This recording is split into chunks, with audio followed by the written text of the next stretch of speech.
বহুত দিনৰ পাছত এইটো পেজত মই এটা ইণ্টাৰেষ্টিং ভিডিঅ' লৈ আহিছোঁ আপোনালোকৰ বাবে।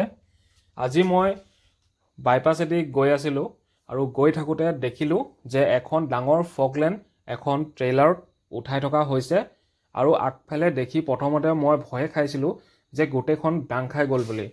এইটো একচুৱেলি যেতিয়া এখন ডাঙৰ ক্ৰেন উঠোৱা হয় আগফালে বকেটৰ সহায় লৈ এনেকৈ বোলে গোটেই আগফালেতো উঠাব লাগে, তেতিয়াহে এই ডাঙৰ ফগলেণ্ডখন এই ডাঙৰ ট্ৰেইলাৰখনত উঠাব পাৰি। আৰু এইটো এটা বহুত ৰিস্কি কাম হয়, যিহেতু যোনজন ড্ৰাইভাৰে চলাই আছে ফগলেণ্ডখন তেখেতে একোৱে অনুমান কৰিব নোৱাৰে আৰু সেইকাৰণে তেওঁক এজন হেল্পাৰ লাগে।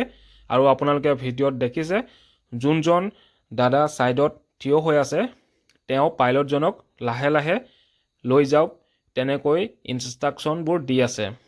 দেখি এই কামটো দেখি মোৰ খুব ভাল লাগিল আৰু ভাবিলোঁ মই আপোনালোককো দেখাওঁ বুলি। আপোনালোকে হয়তো দেখিছে ইউটিউবত ভিডিঅ'ত। আৰু আজিকালি দেখা গৈছে যে ৰাস্তাবোৰ খুব ভাল হৈছে, লাহে লাহে ভাল হৈছে। আৰু এতিয়া এই যি বাইপাছ, এই বাইপাছটোত 4 লেণ্ডৰ কাম হৈ আছে আৰু পূৰা স্পীডত কাম হৈ আছে। আৰু সেইটো কাৰণে আজি এই ফগলেণ্ডখন এটা নতুন জেগাত কাম কৰিবলৈ গৈ আছে। আপোনালোকক হয়তো ভিডিঅ' মই খুব কমেই দিওঁ, যিহেতু অলপ কামৰ ব্যস্ততাৰ মাজত মই এই চেনেলটোত ভিডিঅ' দিব পৰা নাই। কিন্তু মই যেতিয়াই চান্স পাওঁ, কিবা এটা ইণ্টাৰেষ্টিং, কিবা এটা নতুন বস্তু যদি মই দেখাবলৈ আপোনালোকক চান্স পাওঁ, মই তেতিয়াই আপোনালোকৰ কাৰণে এটা ভিডিঅ' বনাম। আৰু যদি আপোনালোকে এই ভিডিঅ'টো চালে আৰু যদি কিবা হ'লেও ভাল লাগিল তেনেহ'লে এটা লাইক কৰি দিব পাৰে। আৰু চাওক এনেকৈ গোটেই যি ফগলেণ্ডখন এতিয়া ধুনীয়াকৈ আৰামচৈ তেওঁলোকে উঠালে এই ডাঙৰ ট্ৰেইলাৰখনত।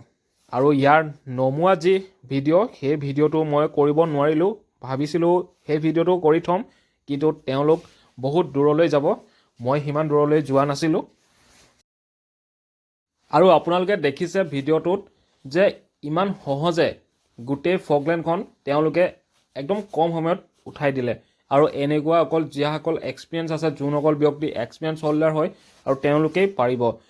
কামটো বহুত ৰিস্কি যদিও যদি এবাৰ ট্ৰিক্সটো গম পাই উঠোৱাৰ আৰু যদি এক্সপিৰিয়েঞ্চ হয় তেনেহ'লে ধুনীয়াকৈ আৰামছে আপোনালোকে এই ফগলেণ্ডখন উঠাব পাৰিব।